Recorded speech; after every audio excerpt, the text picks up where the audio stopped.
So this is the first of a 6-week lecture class by Rabbi Lawrence Troster on the great heretic, the life and radical thought of Baruch Spinoza.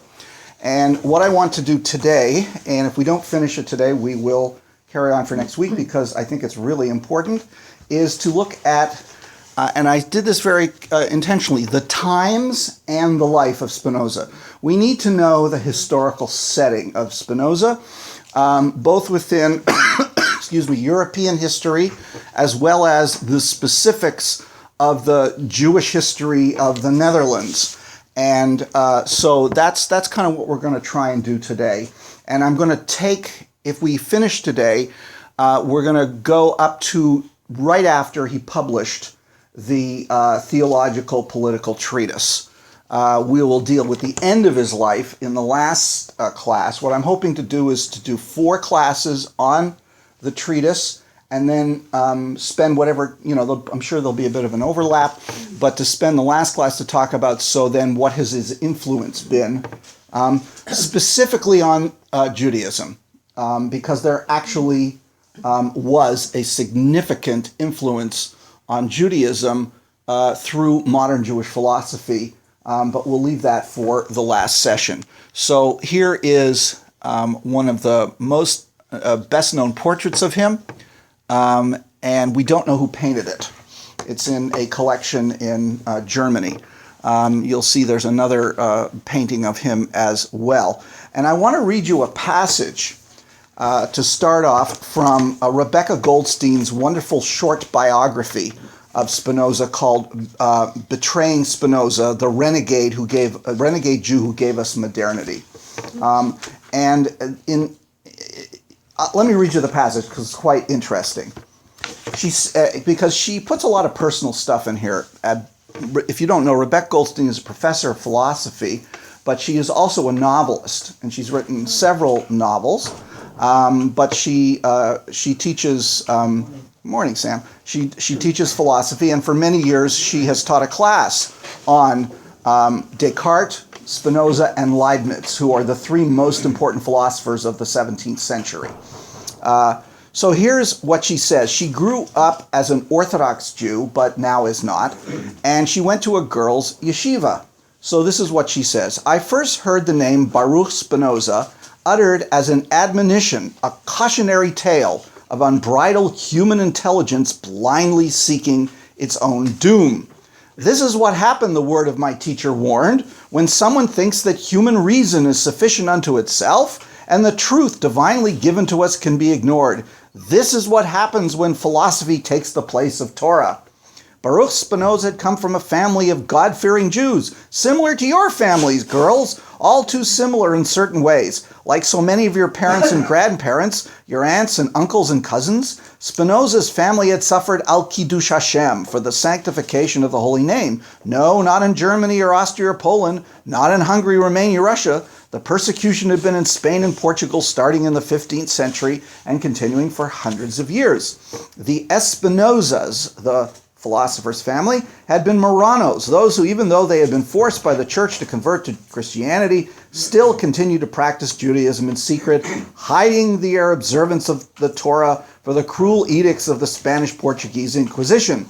The slightest suspicion that they still obeyed the Torah, that they remembered the Shabbos and kept it holy, that they would not eat pig, that they would have been subjected to brutal torture and horrible death. In Spanish, auto de fe means act of faith. What it really means was the mass trial of those accused of being secret Jews, and then the mass burning to death of all those who were condemned. And still, as you well know, girls, many of you, from the examples of your own families, not even this terror was able to extinguish the spark of Yiddishkeit from their souls. Look at what your own families went through under Hitler, yet one of the first things that concerned them when they got to this country was to make sure that the next generation, you girls, would still learn Torah. They never lost its faith. And this, in effect, as she goes on to talk about how he had all the benefits of a traditional Jewish yeshiva, and great rabbis, and he had a marvelous mind, and he was a boy blessed with, he was brilliant, his name means blessing. And then she goes on, yet this misguided young man, my teacher continued, ascending toward the climax, who might have used his superior mind to increase our knowledge of the Torah, had died with the pagan name of Benedictus, excommunicated and cursed by his own people, condemned and reviled as a dangerous heretic, even by believing Christians. Let the history of the philosopher Spinoza serve as a warning to you girls against the danger of asking the wrong questions. That's how she remembers being introduced to Spinoza. And again, it's a lovely little biography. She bases herself on this academic biography by Stephen Nadler. He is the American expert on Spinoza. And he actually, there was recently in the New York Times on the website, which I will send you the link when I send you this material by email. There was actually a discussion in Amsterdam. The chief rabbi of Amsterdam raised the issue of whether the excommunication of Spinoza should be rescinded. And Professor Nadler chimed in and wrote a letter to the chief rabbi saying he didn't think it should for various reasons. First of all, the excommunication edict only applied when he was alive. And secondly, Spinoza would not have wanted it rescinded. All right? So... and also, you cannot excommunicate when you have a community to excommunicate from. Well, we'll talk about how that happens. But I want you to, first of all, this is the Edict of Excommunication. And in the material that I've given you, it's on the last page, on page 7. And it's worth looking at because, good morning, Robert. It's worth looking at for its language as much as anything else. And this will become important. Would somebody like to begin reading it? Irma, why don't you start reading it? The Lords of the Ma'amad. Now, the Ma'amad is the Amsterdam Jewish ruling body made up of lay people. I'll get back to the Ma'amad later, but go ahead, Irma. The Lords of the Ma'amad, having long known of the evil opinions and acts of Baruch Spinoza, have endeavored by various means and promises to turn him from his evil ways.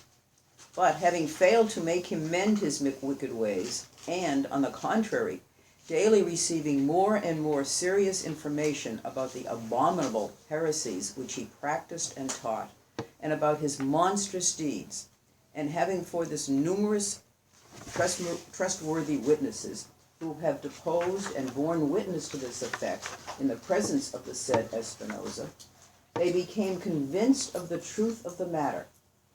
And after all of this has been investigated in the presence of the honorable Chachamim, yes, they have decided with their consent that the said Spinoza should be excommunicated and expelled from the people of Israel.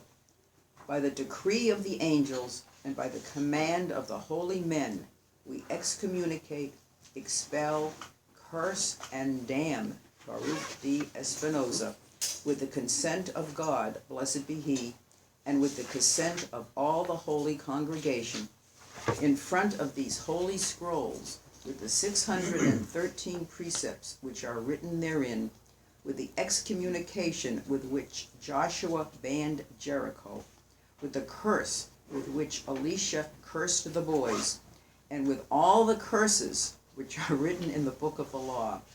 Cursed be he by day, cursed be he by night, cursed be he when he lies down, and cursed be he when he rises up, cursed be he when he goes out, cursed be he when he comes in.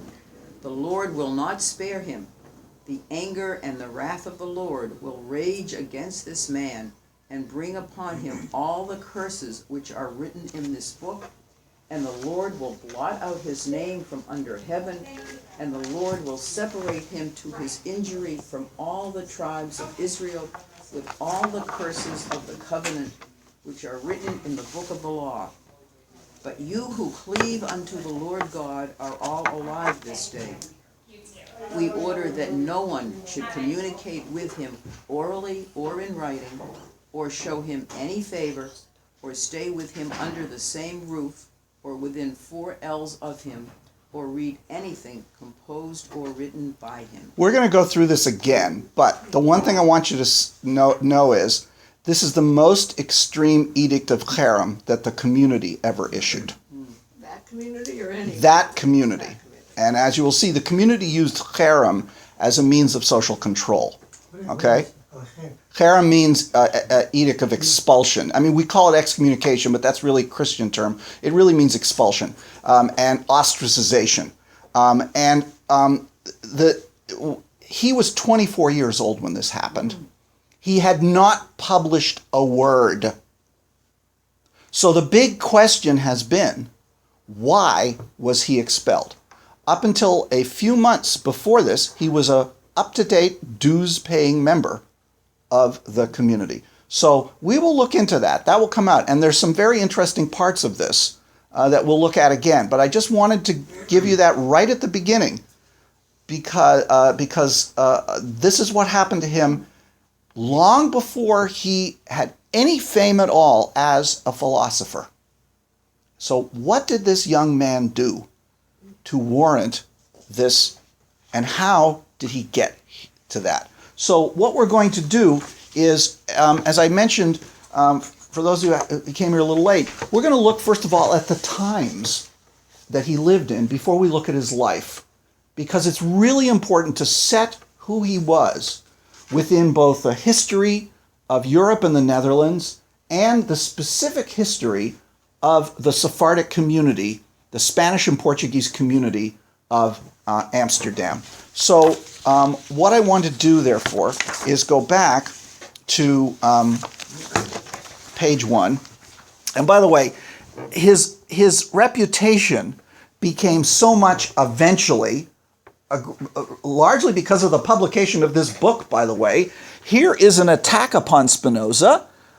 Here is a picture of him, and it says, Benedicta de Spinoza, Jew and atheist. He was accused of being an atheist. Now, what that meant in those days is very different than what it means today, but he vehemently denied that he was an atheist. But again, eventually, not just within the Jewish community, but within the general community, not only in the Netherlands, but throughout Europe, Spinoza became a very controversial figure, more so after his death, because then his writings began to proliferate. He became first of all, he's one of the most important figures in the history of Western philosophy. But his writing really caused a great deal of controversy in his own day, and especially after his death, which he died at a relatively young age. So we will try and discover why this happened and who he was. Now, the reason why I picked the theological political treatises is that this book is not so much about his philosophy as we understand philosophy. That's in the Ethics. The Ethics, however, was not published during his lifetime. This was, although anonymously. This book it's the first major work of modern biblical criticism, understanding the Bible as a historical text rather than divine revelation. That in itself was extremely controversial. Secondly, it is one of the foundational texts of the separation of church and state.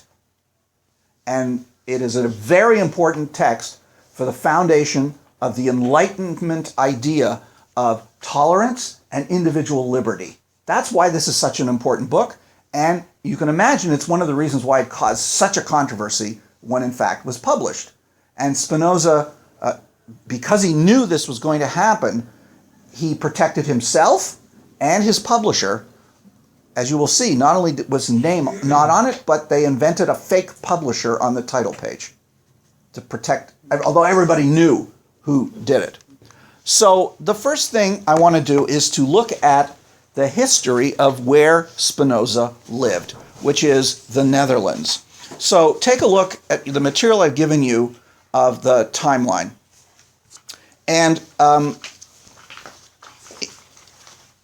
in 1477, you have 17 provinces of what we today call the Netherlands plus northern parts, a large part of Belgium, were united, and they had moved. They were originally under the Dukes of Burgundy, and which also, by the way, included Luxembourg, which is here, all right? And they moved into a possession of the Habsburgs, who were the Holy Roman Emperors. Now, the Holy Roman Emperors were the supposed continuation of the Roman Empire in Europe, and it's a very complicated history, but the Habsburgs had land throughout Europe and Spain and the Spanish possessions. So what happens is that this whole area transfers from the Dukes of Burgundy to the property of the Habsburg. And as I said, it covers the current Netherlands, Belgium, Luxembourg, a good part of the north of France, and a small part of Germany. It was moved like what? There was a war? No, it was through dynastic stuff, yes. Now, what I've done is on the timeline, everywhere where it's in bold has to do with the Jews or the Jewish community. So in 1492, as you know, the Jews were expelled from Spain. Many of them fled to Portugal. And in 1497, the king of Portugal forcibly converted all the Jews in the kingdom, including all the Spanish refugees. Now, we go to the 16th century, and what happens is that you see in 1517, this is the beginning of the Protestant Reformation. And that is critical to understand what is going on. And very early on, Protestantism arrives in the Netherlands. You see, the very same year, a Protestant was burned at the stake in Netherlands. And the Archduke Charles, the Holy Roman Emperor, leaves the Netherlands and moves to Spain to become the King of Spain, as well as the emperor, and that's Charles V. Okay, so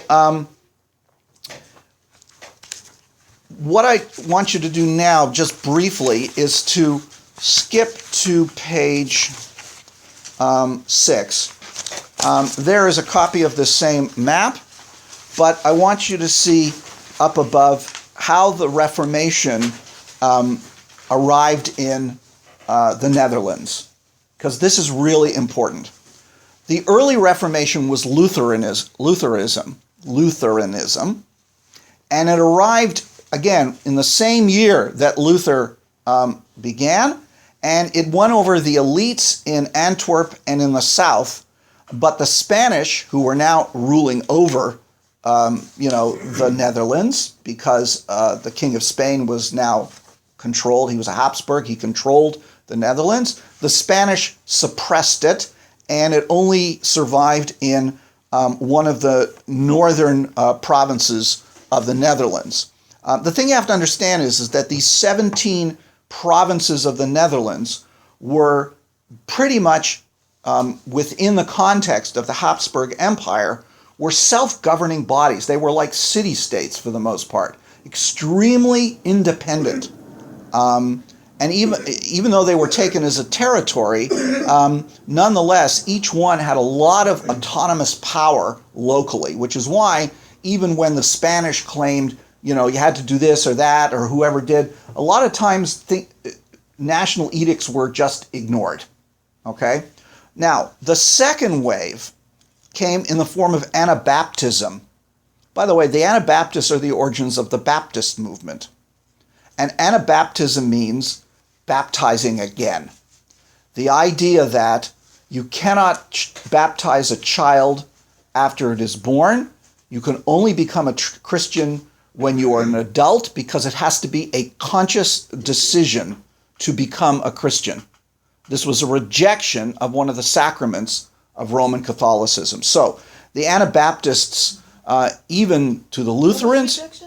This idea that you had to be an adult? Yes, you have to be an adult before you could be baptized, before you could become a Christian. The Catholics, you become a Christian soon after birth, right? By having baptism as an infant. The Anabaptists rejected this. But in the Reformation, the Anabaptists were considered radicals, even within the Reformation. But the Anabaptists was the second wave of the Reformation that came to the Netherlands, and it became popular amongst ordinary farmers in Holland and Friesland. Now, when I use the word Holland, you have to understand Holland is but one of the provinces. We call the whole country today Holland, but in fact it is the Netherlands. and Holland is only one part of the Netherlands. Okay? Now, the Anabaptists were socially very radical and egalitarian. In other words, they were part of the radical part of the Reformation that shows up in England, by the way, with the Levelers and the Quakers and other groups like that, to being against the notion of monarchy and hierarchy, and obviously against the ideas of the church hierarchy, right? They believed that the apocalypse was very near. The Anabaptists at this time were very much in the notion that they thought that the end of the world was coming. And they refused to live the old way and began to believe new communities, creating considerable chaos because they were against the church authorities, they were against the political authorities, and a prominent Dutch Anabaptist was a man named Menno Simons, who initiated the Mennonite church. The Mennonites are the descendants of the Anabaptists. And one of the reasons why they came to North America is because they were being persecuted in Europe. Okay?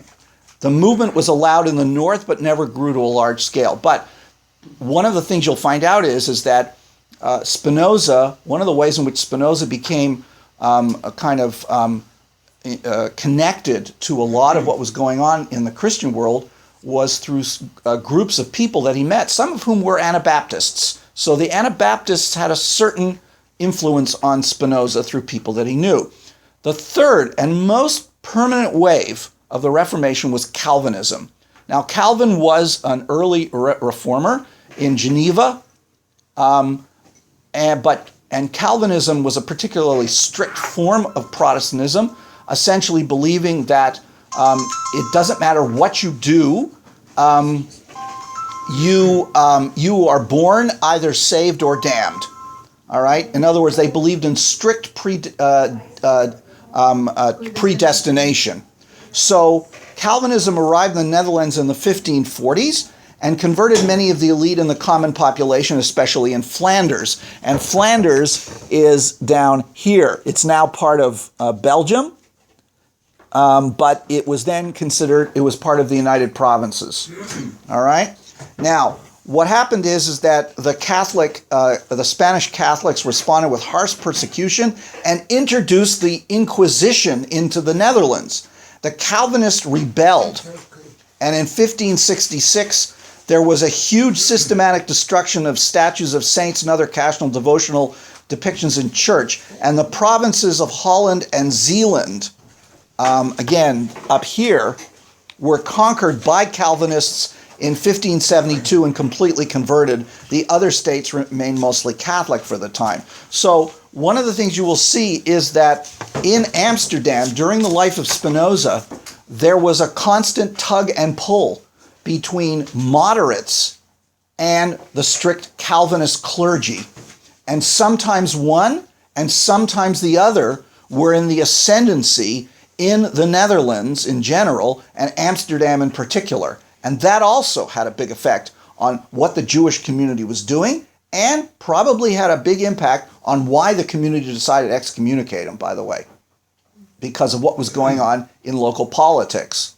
Yes, When Sam? you say the Catholics responded by introducing the Spanish Inquisition, Yeah. meaning that if it had not been for Calvinism and so on, that there would not have been persecution of the Jews? No, the Spanish Inquisition already existed as an institution, but because the Spanish were in technical, the Netherlands were under the crown of the Spanish king, being the Habsburg emperor, they technically speaking, were the ones who brought the institution of the Inquisition, which had started earlier.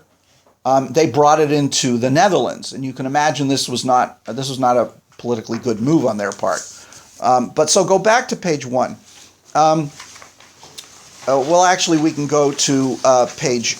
anyway, when Charles of Spain was elected Holy Roman Emperor after he has become the King of Spain, he, in effect, combined the crowns of Spain, Burgundy, which meant the Netherlands, Austria, and Germany, and he was the grandson of Ferdinand and Isabella, who had expelled the Jews from Spain. So what happens is that in 1522, he appoints an inquisitor general in the Netherlands, and you see throughout the early 16th century there is a series of attempts to suppress Protestantism in the Netherlands.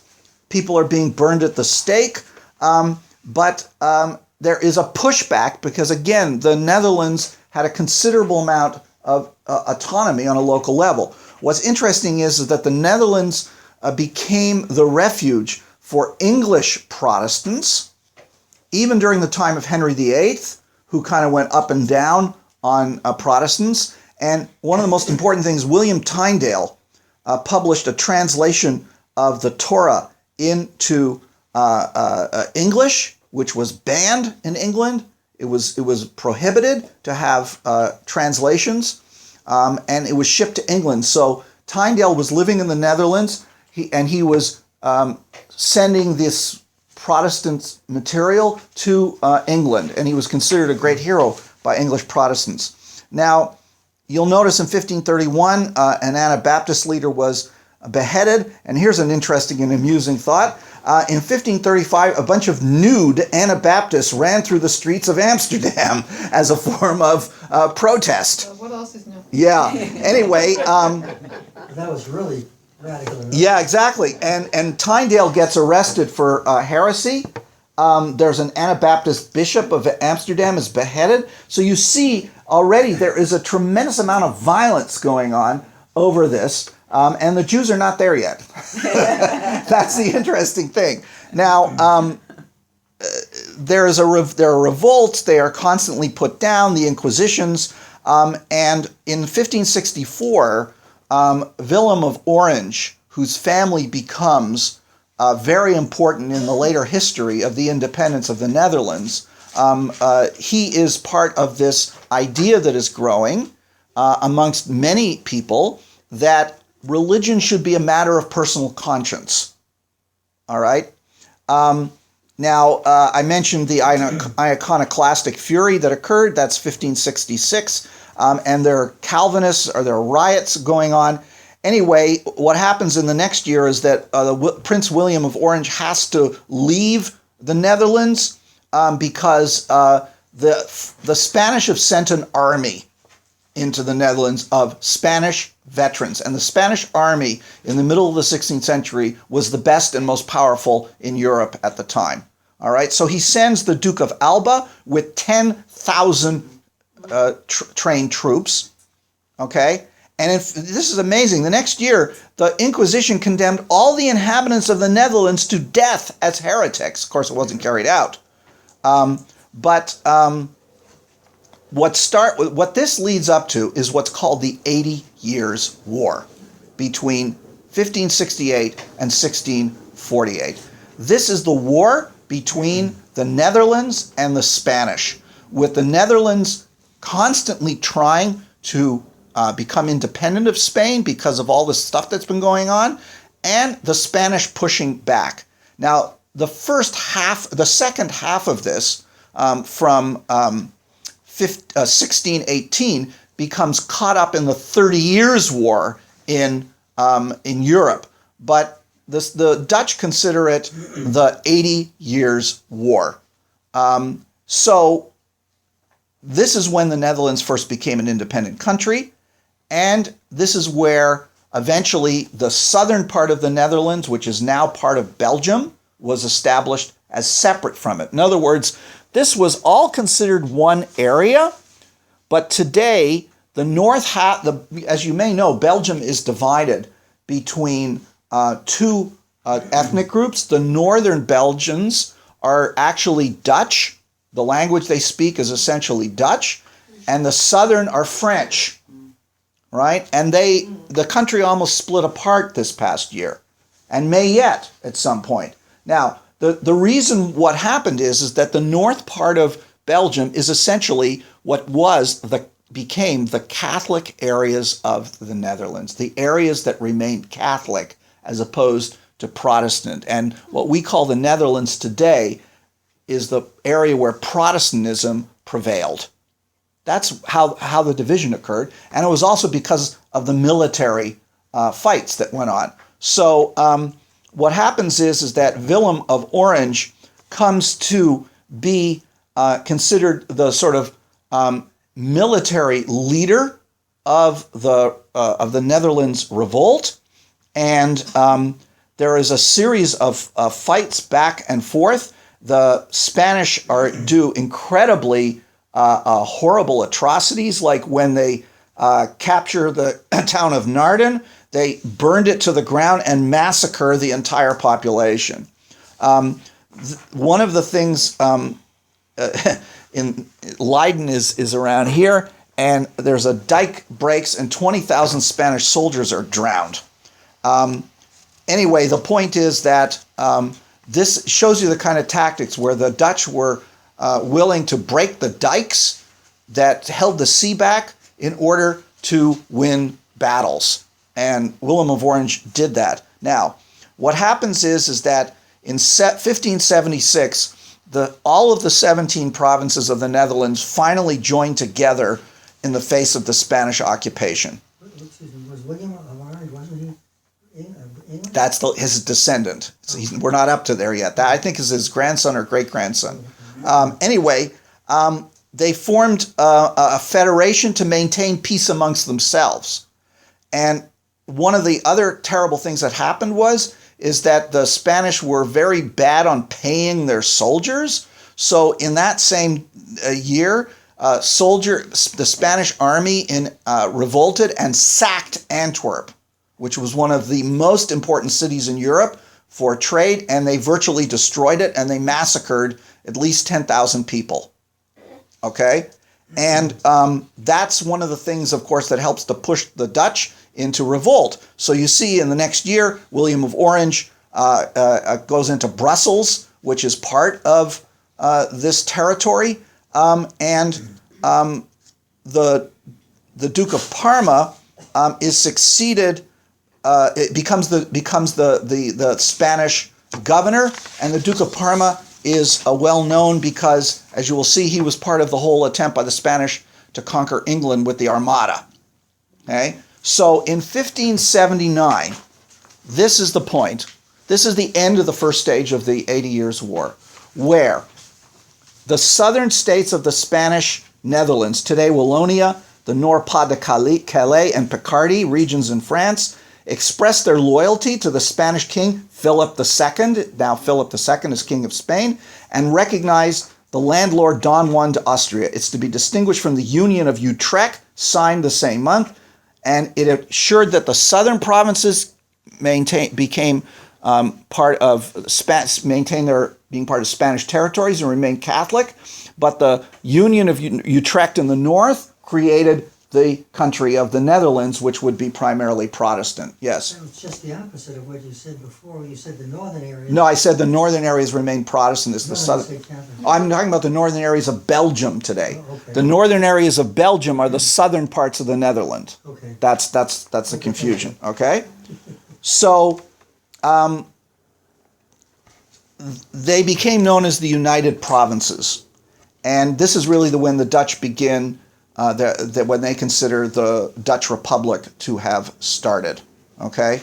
And what, again, you see is in 1581, they formally renounce their allegiance to Philip II, and they appoint Maurice of Nassau, who is the son of William of Orange, to become the governor of three of the major states. What happens is there is a medieval office called the Stadtholder, which becomes, in effect, a quasi-monarchic position that the House of Orange gets elected to. They are not hereditary monarchs of the Netherlands. That comes much later.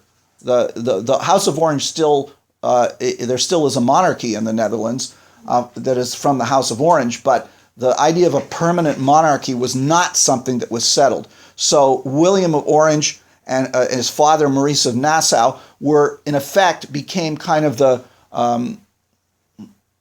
almost constitutional monarchs, but mostly really the ones who led the armies in the field, the kind of generals of the army. All right, and so his son, another William of Orange, becomes officially the first Stadtholder, but he is assassinated because Philip II, in effect, said, "Anybody I will pay to have this man assassinated."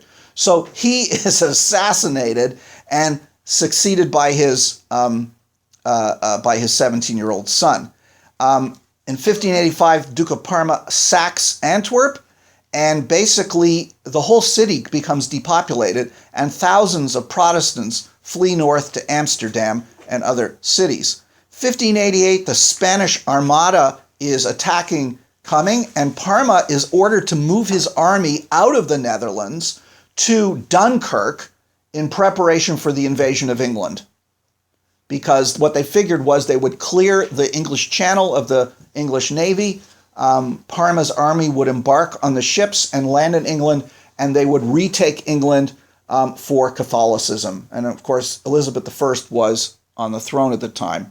Now, the fact that Parma moved out of the Netherlands, of course, gave a break to the Netherlands. Notice, 1590, the first new Christians, the first conversos, people of Spanish and Portuguese Jewish descent, arrive in Amsterdam to fleeing the Spanish Inquisition. And look, it's 100 years after the expulsion. These are families who for more than several generations have been living in Spain and Portugal. How much Judaism they were actually practiced is a matter of controversy. They may not have been what we would call observant Jews, but they had been attacked so much by the Spanish Inquisition, they decided to flee the country to the Netherlands, which was already known as a place of somewhat tolerance because of the Protestantism. So sometimes during the 1590s, Michael Spinoza flees Portugal as a child with his family arriving in Amsterdam. And I'll tell you more about his family a little later. For our purposes, it's important. René Descartes is very important. Now, at the beginning of the 17th century, the war continues, right? Rembrandt is born then. Henry Hudson embarks on the Dutch create their East India Company. And in 1610, 44 ministers, followers of Jacobus Arminius, issue their remonstrance. This is a group of moderates who are going against the strict Calvinists. So this is part of an internal fight amongst the Protestants in the Netherlands. This becomes incredibly important in the life of Spinoza. Now, in 1614 was when the community officially tried to get a cemetery for their community. 2 synagogues are already functioning secretly, or rather, not publicly, let us say.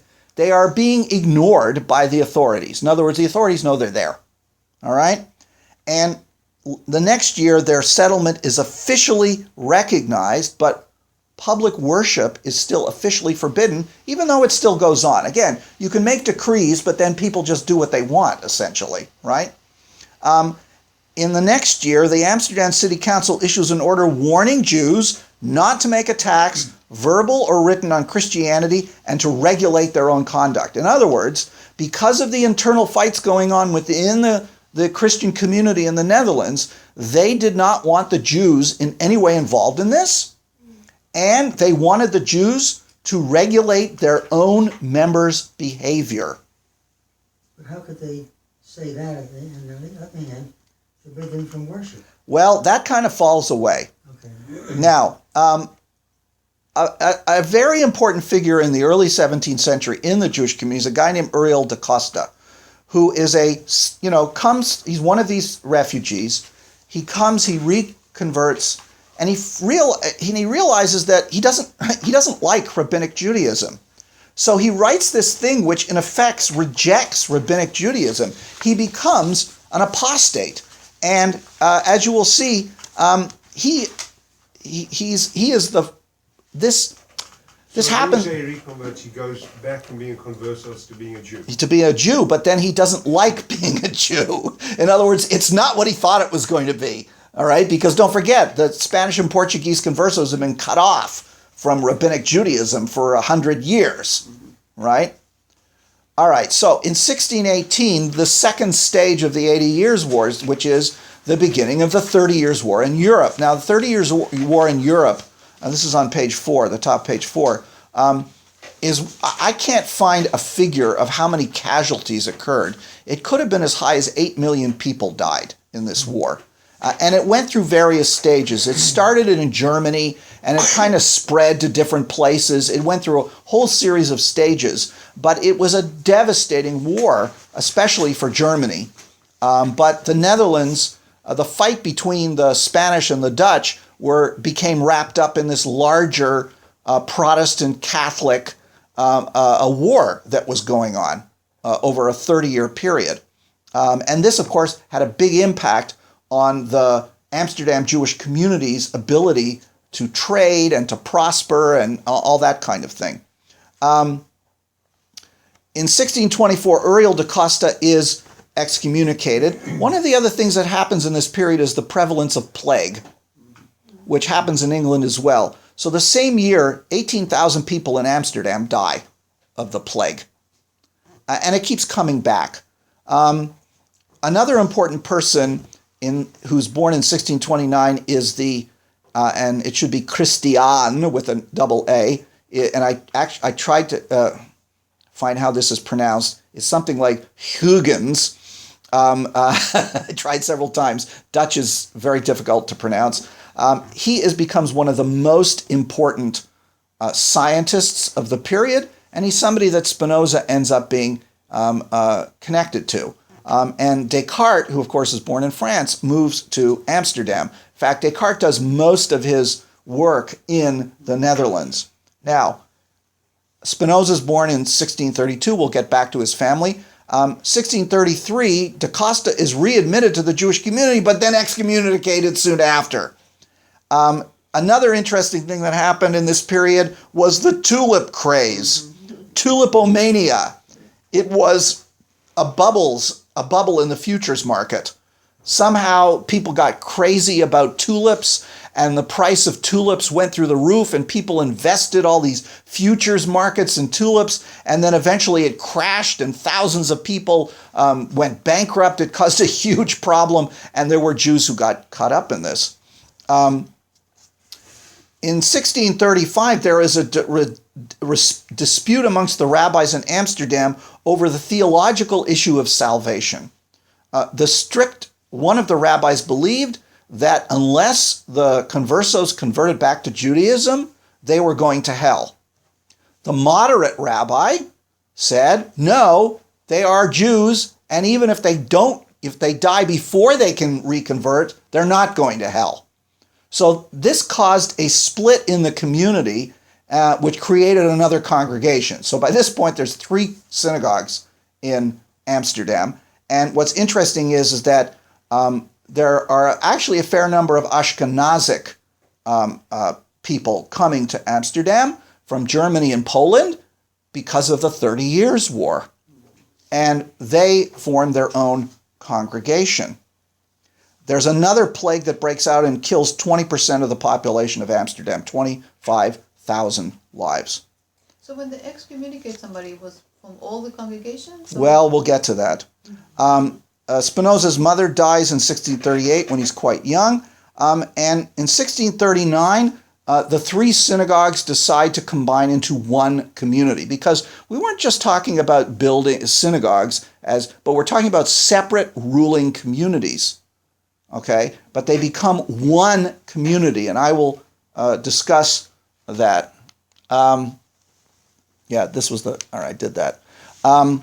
Anyway, in 1640, Uriel de Costa is readmitted to the Jewish community. In a ceremony of public humiliation, he then commits suicide. And I want to read you his own account because when he decides to come back and be reconciled to the community, he has to do an act of public penance. And why was he excommunicated in the first place? By expressing heretical views about the Torah and about rabbinic Judaism and all kinds of things, and about Jewish law.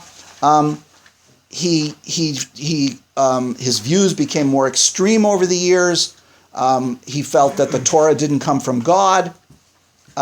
Anyway, here is what happened. This is his own writing that he wrote before he killed himself. I entered the synagogue. It was filled with men and women gathered for the show. The moment came to climb the wooden platform, the bima, that situated in the middle of the synagogue served for public reading and other functions. I read out in a clear voice the text of my confession, composed by them, that my deeds made me worthy to die 1,000 times. I had violated the Sabbath. I had not kept the faith. I'd even go so far as to dissuade others from becoming Jewish. In fact, that's what he did. He was trying to convince the conversos not to reconvert back to Judaism. For their satisfaction, I consented to obey the order they imposed on me and to fulfill the obligations they presented to me. In the end, I promised not to fall back in such turpitude and crime. I finished my reading, descended from the platform, and the chief rabbi approached me and told me in a low voice to retire to a certain corner of the synagogue. I went, and the keeper told me to undress. Naked down to my waist, my head veiled, barefooted, I had my arms around a column. My guard approached and tied my hands around the column. Once these preparations were finished, the cantor approached, took the whip, and inflicted 39 lashes upon my side as required by tradition. A psalm was sung during the flagellation. When it was finished, I sat down on the ground, and a cantor or a chacham approached and released me from all excommunication. I then put on my clothes and went to the threshold of the synagogue. There I laid myself out while my keeper supported my head, and all who came down to exit the synagogue passed over me, stepping with 1 foot over the lower parts of my body. Everyone, young and old, took part in this ceremony. Not even monkeys could exhibit to the eyes of the world such shocking actions or more ridiculous behavior. When the ceremony was over, with no one left, I got up. There were those beside me who washed the dirt off me, and I went home. But a few days after this, he killed himself. He could not take the humiliation. So you can... That stepping over is how they excommunicated also. No, that's not how they excommunicated. This was part of the this was the punishment. He had to confess, he was flogged, and he had to be publicly humiliated for what he had done, and then he would be reconciled to the community. But this was the most extreme kind of excommunication, as you will see. Okay? Would you say that in retrospect he was a forerunner of Yes. Spinoza? Yes, he was. Even though Spinoza was just a child when this happened, this whole thing reverberated around the community for decades. Okay? So yes, you have to look at this as a very important a part of the history of the Jews of Amsterdam and in the life of Spinoza. All right? What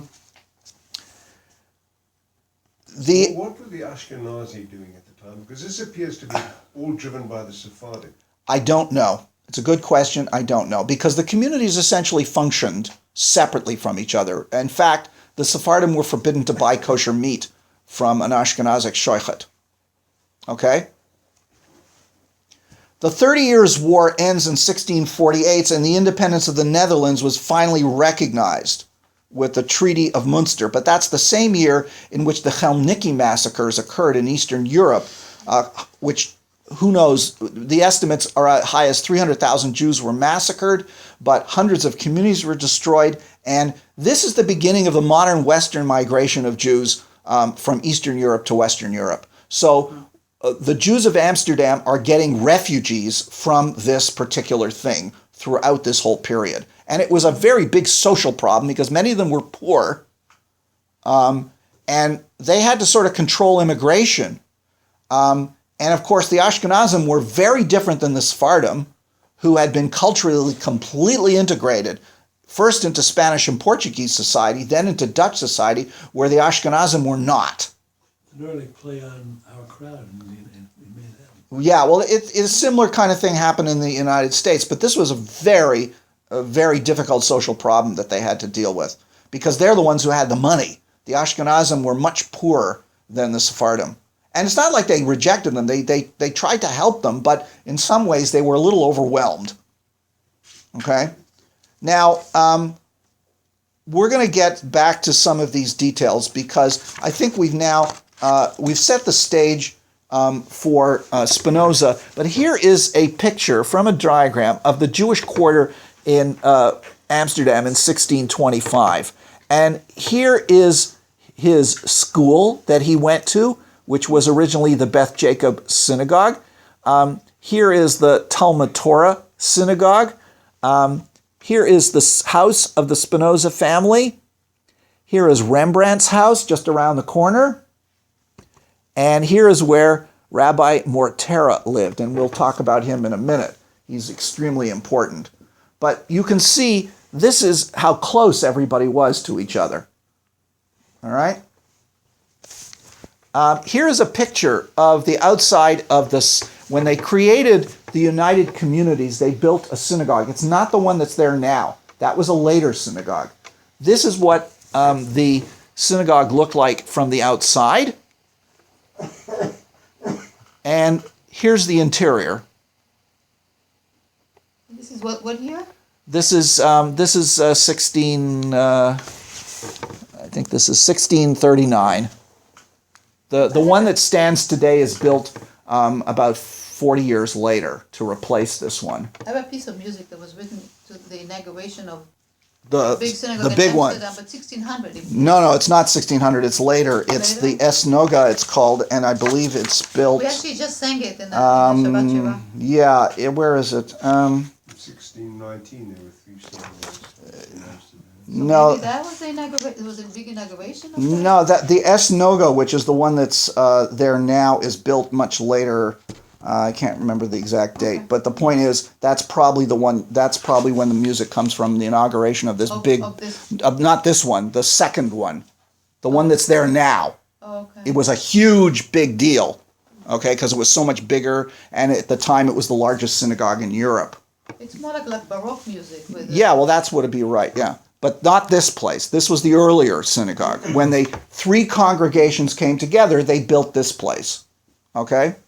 All right. A question about Yeah, 1650, Spinoza studied Latin and so on. yeah, I'll get to that. Okay, that's kind of unusual, isn't it? Yeah, well, by that point, he's on his way out. Now, here is the chief rabbi of Amsterdam during the time that Spinoza grew up. His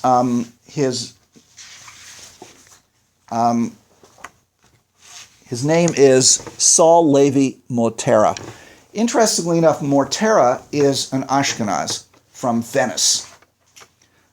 In Venice, in the 17th century, you had several different communities. You had Ashkenazim, you had Italians, and you had Sephardim. And the Sephardic community in Venice was the most important one in Europe at the time. And the Jews of Amsterdam looked to Venice, the Sephardim in Amsterdam looked to Venice as the place they went to when they needed halachic advice and other things. And also they modeled the structure of their community on the Venice Jewish community. So Mortera, even though he is a Ashkenazic rabbi, he comes to Amsterdam, and essentially he's the one who helps create the official Jewish community in Amsterdam. He is an extremely important person, and he is he is appointed the chief rabbi of the United Community. What year, sir? 1639, he's appointed the chief rabbi, but he'd been there for already 20 years, right?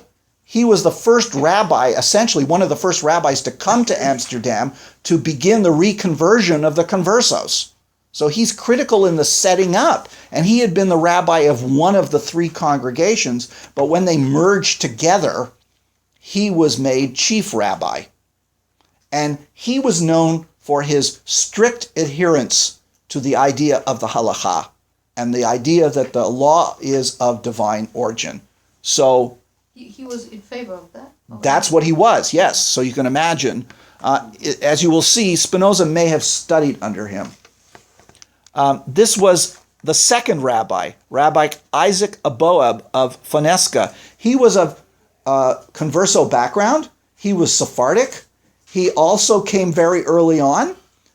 He was one of the rabbis of one of the 3 congregations, and again, he continued. He had a particular status within the community when the congregations merged, and when Mortera died later in the 17th century, he became the chief rabbi. Again, a very learned person involved. The third, Were the Jews in France at that time, like in southern? not openly yet. Well, they were beginning to. What The was his name, Rabbi? The one Isaac placed- Aboab de Fonesca. The third important rabbi, there were actually four, but there's no picture of the fourth one, was Menashe ben Israel. And this is a picture from a book from 1642. He also was of converso background and actually had become converted. He was extremely well educated, not only in Jewish subjects, but so was Mortera, by the way. He had a lot of contact with non-Jews. And in fact, Menashe ben Israel went to England to try and get Oliver Cromwell to readmit the Jews into England. He failed and died soon after. So he was in England actually when Spinoza was excommunicated. We do not know whether Spinoza studied with him or not. It's possible. But Menashe ben Israel, as you will see, he was a messianist, by the way. He believed the Messiah was coming, and that was very interesting as to what happened later on in the community. Menashe ben Israel also knew Rembrandt. And here is a drawing of him that Rembrandt did. In fact, Rembrandt did a series of sketches for a book of Menashe ben Israel that ended up not getting published, I believe, because ben Israel died. But it is considered, here is a very famous painting by Rembrandt called Belshazzar's Feast, which comes from the book of Daniel, chapter 5, when the Babylonian king Belshazzar is having basically a feast using the vessels from the temple in Jerusalem, and a hand comes and writes these words in Aramaic on the wall. It's felt by most scholars that Menashe ben Israel helped Rembrandt with this, because the unusual part of it is that the words are not written right to left, but from top to down. Okay, so again, and I showed you where Rembrandt lived in the Jewish quarter, and Rembrandt drew pictures of Jews and sometimes used Jews as models for some of his paintings of biblical figures. Where is that painting? I don't know where that is. I think it's in a famous museum, but I don't know where. So those are the three. There was another rabbi as well, but we'll get to him in a minute. The point is, let's talk now about the structure of the Jewish community in Amsterdam. So before 1639, there were three synagogues. Each of them had their own rabbi, and each of them had their own ruling body, which was called the Ma'amad. Each Ma'amad had 5 officials, 3 called Parnasim and 2 tax assessors. All right? And the Ma'amad was elected from what was called the Yechidim, those who had full rights of membership in the synagogue. And they were also part of a joint board of the 3 synagogues, because they needed to have some cooperation, called the Señores Deputados. Okay? And that was for the purposes of internal taxation, and 2 Parnasim from each congregation were represented on this board. And sometimes all of the Parnasim would meet for special issues, and this was called the Señores Quince. And they regulated the provision of kosher meat and burial and immigration. Now, after 1639, they created one congregation called Talmud Torah. Okay? And it was one Ma'amad with 6 Parnasim and 1 Gabbai, or treasurer, and 4 rabbis. Saul Levi Mortera was the chief rabbi. David Prado, that's the one I mentioned, which I don't have a picture of David Prado, was the second rabbi. Menashe ben Israel was the third, and Isaac Aboab was the fourth. And they each had specific functions in terms of education and other things. But Mortera was the chief rabbi. Now, much of the structure came from Venice, but the power structure also resembled the Calvinist Amsterdam civic structure. Just as the Ma'amad came from prominent and well-to-do families, usually successful merchants or professionals like doctors, so the city council, the burgermeisters, and others also were restricted to certain members of the community in Amsterdam. In other words, it was an oligarchy. It was not a democracy. Okay? And here are the powers of the Ma'amad. They could compose, and you're going to get sent all these. They could impose taxes. They regulated the appointment of community officials, employees. They ran the schools, and there were two schools. There was a lower school called the Talmud Torah, and the Eitz Chaim, which was the higher school, which was a sort of a Talmudic college for young men to go on, especially if they wanted to be ordained as a rabbi. The rabbis were evenly divided on an issue. The Ma'amad broke the tie. So one of the first things you should notice is that the Ma'amad is a body of lay people, and they're the ones who controlled the rabbis. They decided who was the chief rabbi. They could fire them. And if the rabbis were divided on a halachic issue, the Ma'amad decided the issue. Now, in addition to which they resolved business disputes between members of the community, they oversaw the ritual slaughtering and the training of shoctim. They distributed the charity. They licensed the carrying of arms.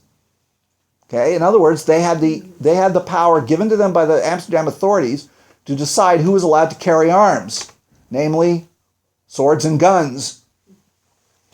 By the way, it was, you'll see one of the ways you could get excommunicated was becoming armed into the synagogue. So much for the what is it called? Carry everywhere thing? The Ma'amad did not want people coming into the synagogues with weapons. Would you say this is the earliest balance of power? Well, it's very secular. In other words, not secular. It's very lay-driven, which is not... It has medieval precedents, by the way. Okay? They granted permission for the circumcising of Portuguese men returning to Judaism. They authorized divorce proceedings, and they controlled the celebration of holidays, especially Simchat Torah and Purim, when there was likely to be such riotous celebrations. They were worried about public disturbances. So they really tried to control those and make sure they didn't get out of hand. Okay, so let's talk about the cherem, which is the Hebrew name for the ban of excommunication. And it's better to call it the ban rather than excommunication, because excommunication has very specific Christian connotations. So the cherem is a very ancient method. There's forms of it in the use of the term is used in the Bible, but not in the way we understand it. There were really what happened was that the way it was used in Amsterdam began to be developed in the Talmudic period, but especially in the medieval period when Maimonides and other authorities laid down rules about who could be excommunicated for, who could be put under cherem for what kinds of things, and what happened to you when you were put in cherem. It was used in the Ashkenazic communities in the Middle Ages, especially. There was, for example, the Rhine communities had what they called the ban of settlement, which allowed the communities to decide who was allowed to immigrate to the communities or not. For example, there were special regulations in Ashkenaz in the 10th and 11th century against, you were put under cherem if you opened somebody's mail. Okay? Was there mail? Yeah. Oh, sure. Not a postal service, but people that wrote letters, sure. And they gave them to people to take places, right? So there were various, in the way the Ma'amad used it, so there was this long history of it already that existed in the Jewish community as a form of social control and community conformity. But the Ma'amad in Amsterdam took it to a level that you really did not see before, and it was utilized a lot more. So what is it? Well, they could give a warning, and if the warning was, they could actually give more than one warning, and if a person didn't live up to the warning, they were denied admission to the synagogue on Shabbat or holidays. They could be forbidden to be called up to the Torah. They could be prevented from holding communal office. They could be flogged, or they could be completely expelled and ostracized. That was the most extreme. So there were different levels of it. And by the way, a lot of, well, you'll see, it was used to maintain discipline and conformity, right? Breaking the law. So what were the things that you could get put under cherem for? Establishing a minyan without permission, disobeying the orders of the Ma'amad, arriving in synagogue with a weapon, speaking in the name of the Jewish nation without permission, brokering a divorce document without permission, dealing in contraband, coins, lack of attendance at the synagogue, buying kosher meat from an Ashkenazic butcher, gambling, lewd behavior, marrying in secret without parental consent and without presence of a rabbi, failure to pay the communal taxes, showing disrespect to a member of the Ma'amad, defaming members of the community, writing letters to Spain mentioning Judaism, because a lot of these people still had relatives in Spain who were still hiding from the Inquisition. And they would write letters to their relatives, and they had business connections to their relatives, but they had to make sure that their relatives would not be caught out. So they could not write, if you wrote a letter back to your family in Spain and Portugal, you were not allowed to mention anything Jewish because you could get them in trouble with the Inquisition. Okay? Removing a book from the communal library without permission. Women were forbidden to cut the hair of Gentile women. They couldn't become hairdressers. I don't know why. Jews were forbidden to discuss theology with Gentiles. You could be put under cherem for heretical or blasphemous opinions, lewdness, including adultery.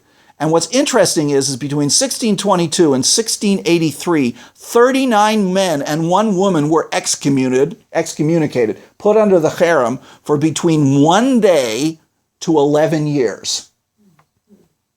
So that's a huge amount of cherems, and that's usually were not permanent. In fact, Menashe ben Israel got put under the cherem for it once for a dispute that he had with somebody on the Ma'amad. We're using the word ban Yeah, synonymous with cherem.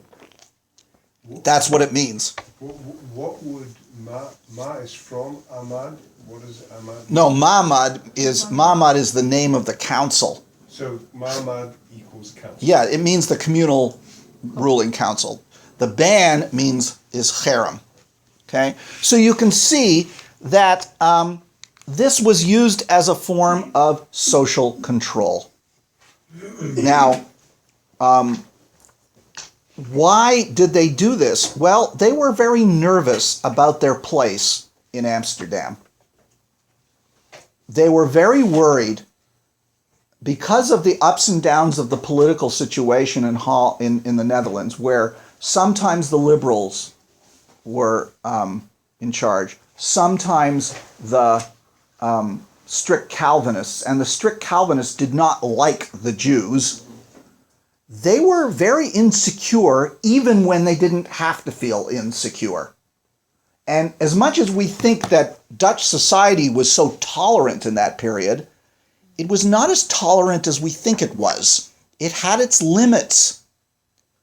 Okay? So that's one of the reasons why the Ma'amad, in fact, as you saw, was told by the Amsterdam authorities, you have to control your own people, including you have to make sure you don't have people who aren't following the law, because they don't want Jewish atheists any more than they want Christian atheists, right?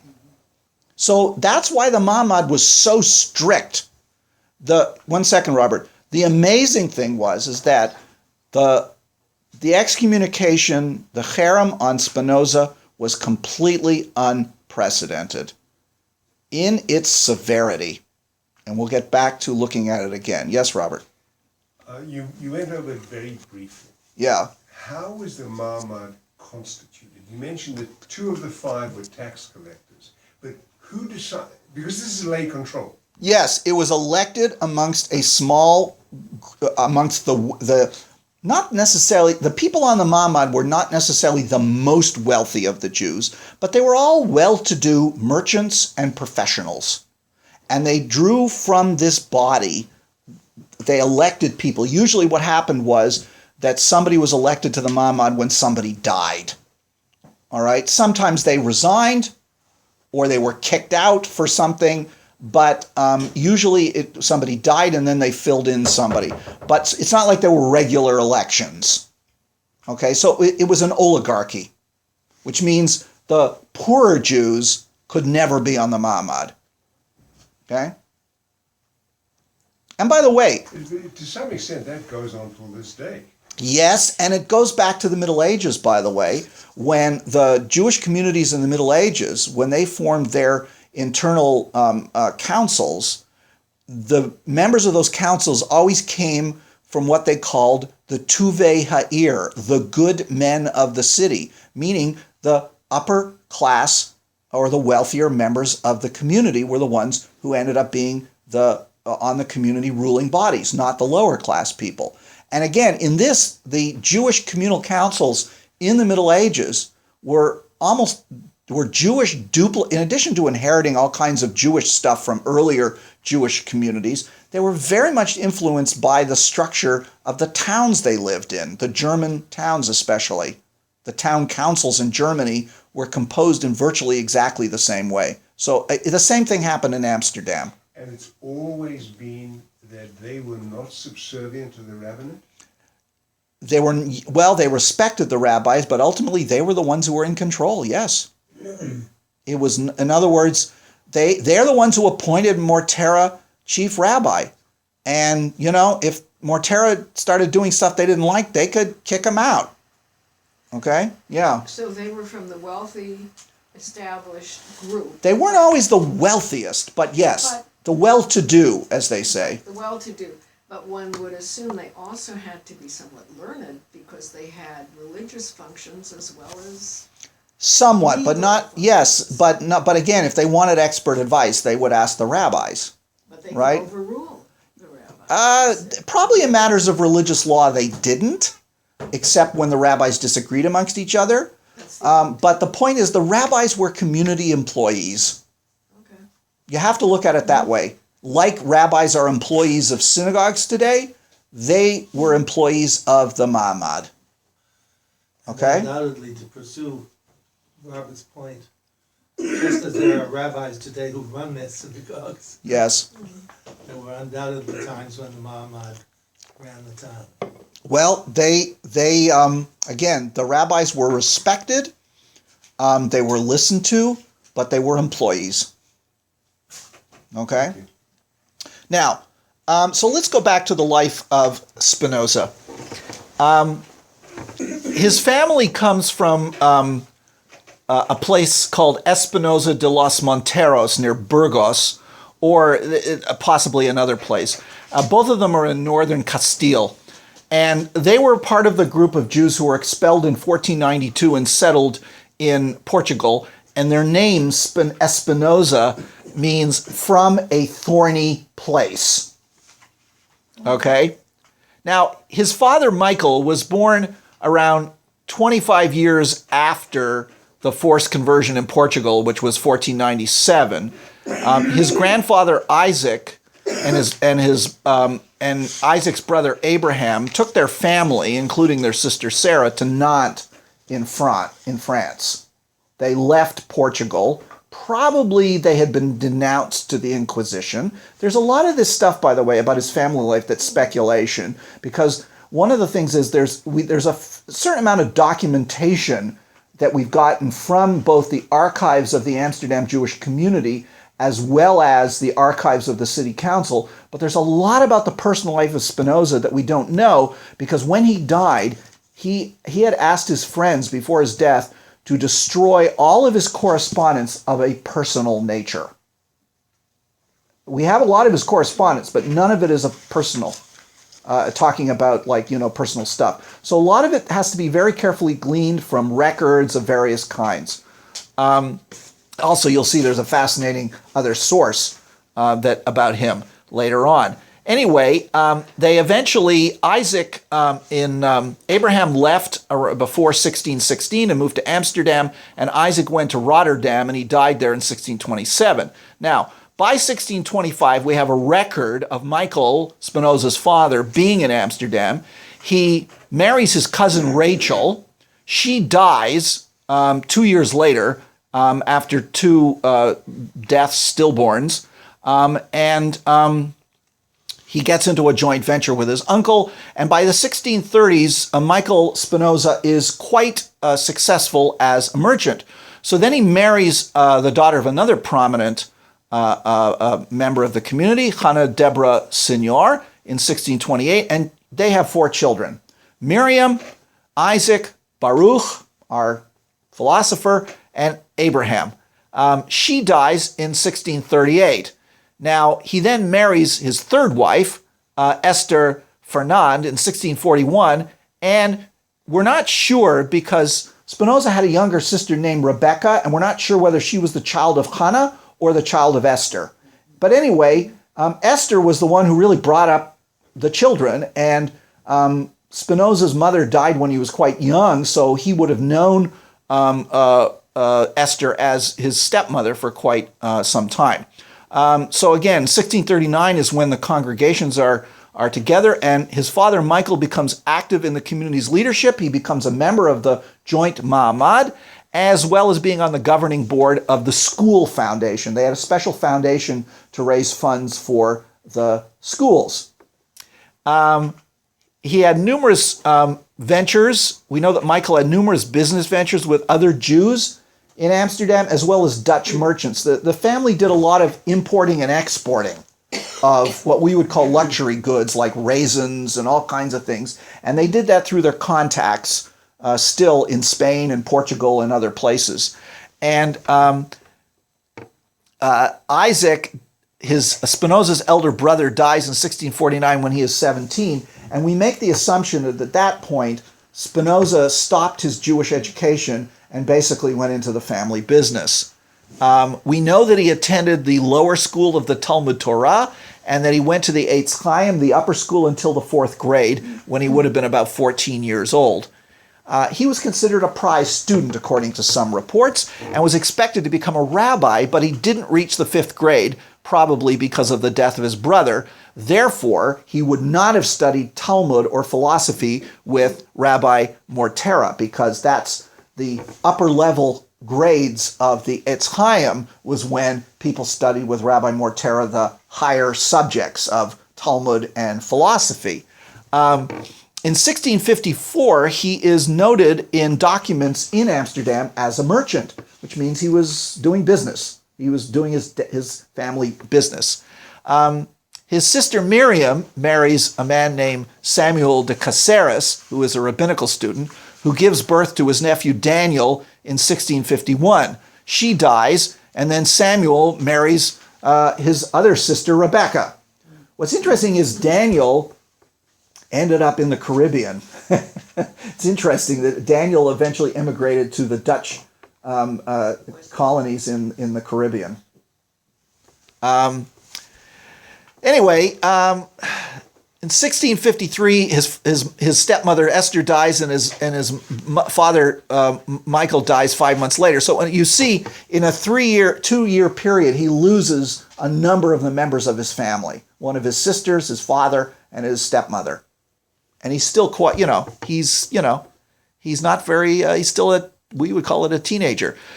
We think at this point he was taking occasional classes at Mortera's yeshiva. Mortera created a higher level yeshiva called the Keter Torah, because Spinoza shows advanced knowledge of Hebrew, the Hebrew Bible, the traditional commentators like Rashi and Ibn Ezra in his writings.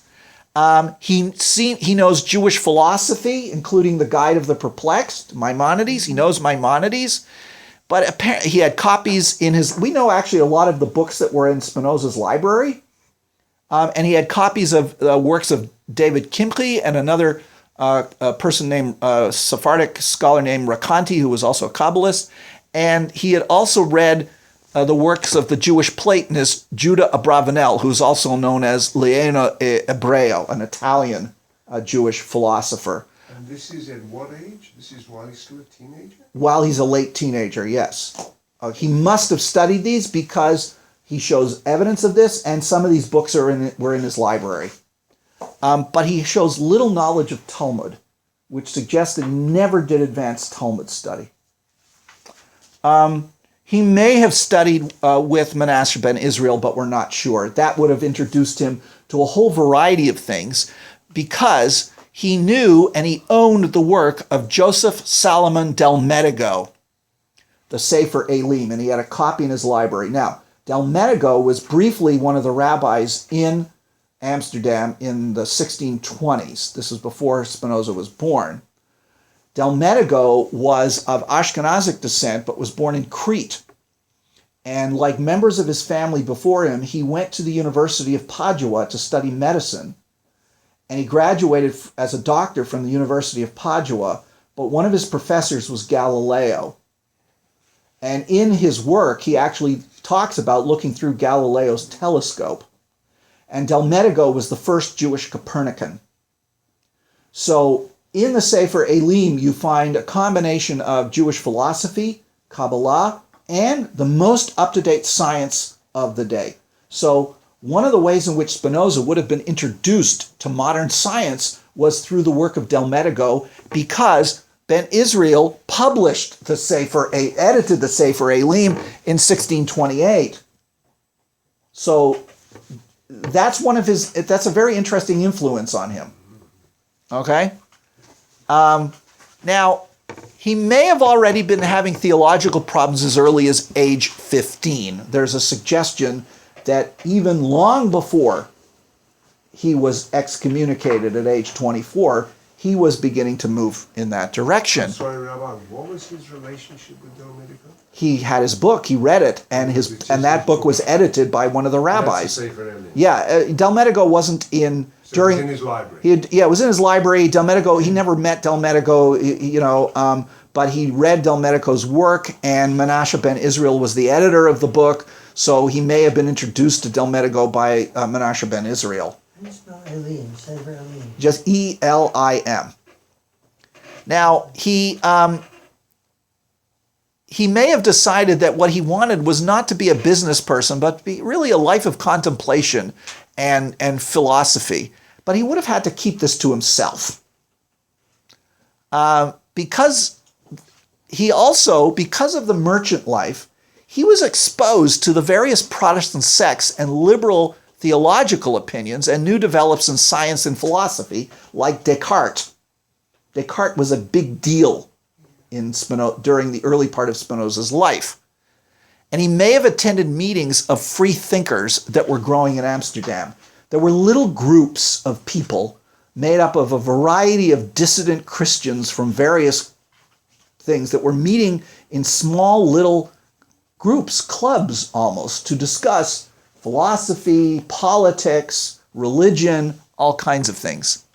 We know that by 1654 or 1655, and this is 1 or 2 years before he was excommunicated, he was studying Latin with a man named Franciscus van der Eyden, who was one of these liberals who had started teaching Latin in 1652. And he would have also, with van der Eyden, learned the classical authors, the Roman and Greek, in Latin translation, authors and philosophers. And Van den Enden probably introduced Spinoza to a circle of friends who discussed philosophy and science. They were called the collegiate meetings, and they were attended by radical Mennonites, Anabaptists, the Remonstrants, Quakers, even English Quakers. All right.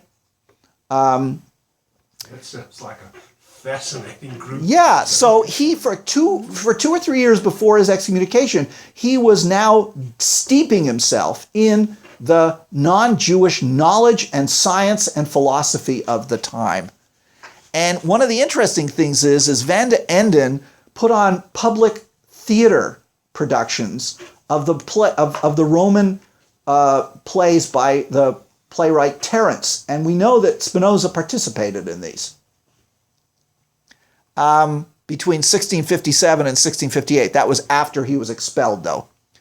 He also, through this, learned the work of Galileo, Giordano Bruno, who of course was a radical Christian who had been burned at the stake by the Inquisition, Erasmus, Montaigne, Machiavelli, Hobbes, Grotius, the famous legal scholar, Calvin, and Thomas More.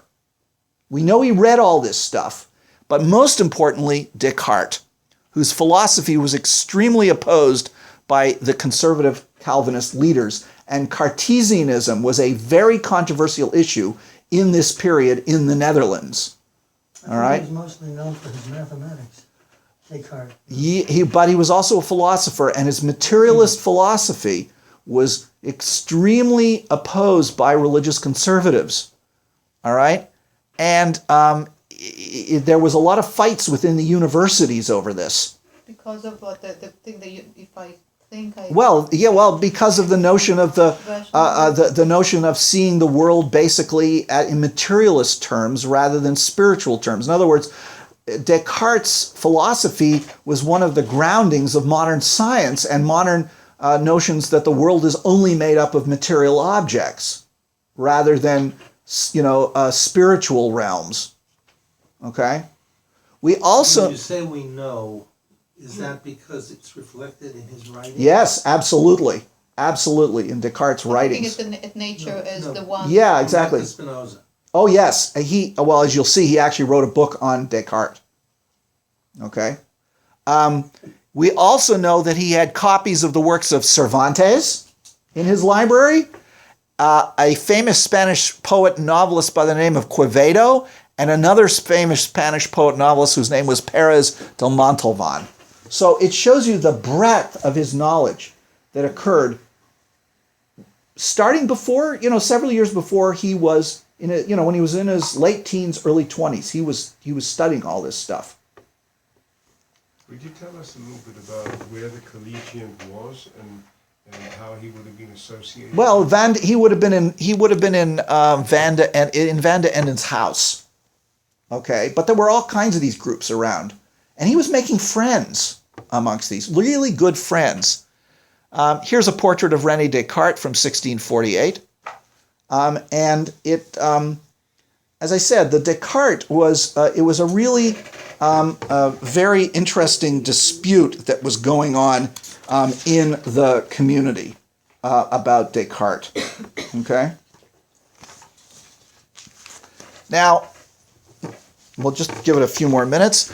He continued to make, what's interesting is that in the year he was excommunicated, he continued to make contributions to the community's funds and charities through March 1656. He was excommunicated in July, but these had been declining in amounts for 2 years because some people think this was a sign of his, exiting himself from the community, but in fact, his family business was going down. Okay? And that's because of a variety of things that were going out because of war. There was war in 1652. War broke out between the Netherlands and England. And the year that Spinoza's father died, if you look on page 4, there was a complete loss of the sugar trade with the Jews, which the Jews of Amsterdam controlled. Why? Because the Portuguese... the Dutch had a certain amount of territory in Brazil, including the city of Recife, or Recife, however that's pronouncred. There was a major group of Jewish, Spanish, and Portuguese living in Recife, 5,000 of them. But when the Portuguese reconquered that period, they all had to leave because they were afraid of the Inquisition, because they had been conversos and now they were back to Jews. And if the Inquisition got a hold of them, they would have all been burned at the stake because of their reconversion back to Judaism. So 5,000 Jews in Brazil had to find somewhere to go, and a bunch of them came back to Amsterdam, and some of them went to the Caribbean, and, later on, other Jews ended up in what became New Amsterdam, right? But because of the loss of the sugar trade, the fortunes of the whole Amsterdam Jewish community in the 1650s went really down, okay? There were serious problems. So that was reflected in the family business. And also because of the wars with England, there were times when English ships were raiding Dutch. There were times when trade, because of the Spanish, trade was cut off with Portugal. So there was a lot of ups and downs. And so he probably was contributing less because he didn't have as much money. Now, he was excommunicated on July 27th. And as I said, the text exceeds all others in vehemence and fury. He had a friend named Isaac de Peralta. Well, no, another. There was a guy named Isaac de Peralta who was put under cherem, and like after 4 days, he had to pay 60 guilders fine, and that was the end of it. So, I mean, a lot of these excommunications were like short-term monetary fines. Even his friend, this fellow named Prado, who was accused of the same things as Spinoza and was excommunicated on the same day, the text of his was much milder. And Prado eventually reconciled himself to the community. And if you want to just go back, and well, this is where we'll end for today, go back to the writ of cherem. Look at the beginning. Remember, he's only 24 years old, hasn't published a word. The lords of the Mahmad, having long known of the evil opinions, which means Spinoza's views on Torah and observance and law, which by this time he was probably becoming unobservant, were spreading around in the community. And acts, that's his lack of observance, right?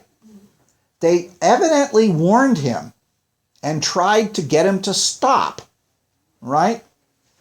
So look what they said. More and serious information about the abominable heresies which he practiced and taught about his monstrous deeds. So he was doing stuff which the Mahmad not only was, in the eyes of somebody like Mortera, the worst kind of heresy, but in the eyes of the Mahmad, they were very worried about how this would look to this Dutch Jew, this Amsterdam Jew walking around espousing what was considered atheist opinions would have an impact upon them, right? So, you see, that's what we really believe. We think he may have become lax in observance, which, by the way, was not unusual. There were numerous Amsterdam Jews who, as merchants, often met their Dutch neighbors and business associates in the city's cafes. Amsterdam was known for its cafes because coffee, as we know it, really almost started in Amsterdam. Coffee became a big craze in Amsterdam, and where there was no kosher wine or food. And even somebody like Rabbi Menashe ben Israel had many Gentile contacts for intellectual discussions and had read many Gentile works, and so had Mortera. So that was not unusual. Studying Gentile stuff was not unusual. Meeting Gentiles was not unusual. Even some people meeting in Gentile cafes was not so unusual. But if somebody becomes publicly lax in their observance over a period of time, this would bother the Mahmad. One of the fascinating things, and this is where we'll end, is in 1659, there were two outside witnesses who later reported about this. One of them was an Augustinian monk who had been sent by the Spanish Inquisition to Amsterdam to go and report on the Jewish community there. What was he doing? He was trying to find out who they were and whether they still had family back in Spain. It was an intelligence mission. And his report mentions Spinoza. Okay? He met Spinoza and his friend Prado, and they told him, according to this report, that they had stopped being observant and were expelled because of their views on God, the soul, and revelation, and that they had become atheists, which meant rejecting the personal God, divine revelation, and the traditional ideas of the soul. So in 1639, this is 3 years after his expulsion, he's reported to have said, look, 39 or 59? 59, 1659. And there's another report from another Spanish person which gives a very similar thing. So Spinoza himself, and again, the term atheist doesn't mean the way we mean it today. Spinoza himself admitted that he had become lax in observance, and he denied 3 critical ideas of Judaism. What do you mean not like today? What? Atheist not like today. What do you mean by that? Today we consider an atheist doesn't believe in any concept of spiritual ideas or religion, but atheist means a non-belief in a personal God. That doesn't mean you don't believe in God. Okay. Okay? You just don't believe in a personal God. So here are the 3 big problems. He rejects a personal God. He rejects the idea already that the Torah is divine revelation. And he rejects the traditional notions of the soul. That's that is heretical in the eyes, quite heretical in the eyes of the people. And his ideas were probably well developed by the time he was excommunicated. He probably would have been particularly offensive to Mortera, who later wrote books defending the divine origin of the Torah. We're going to stop there for now. The concept of the soul, meaning the soul lives on after the body dies. Exactly. The soul lives on after the body dies and goes to heaven or hell, and then comes back into the body at the resurrection of the dead. Rejected all those ideas. Okay? We're going to stop there today. Hang on. It's interesting that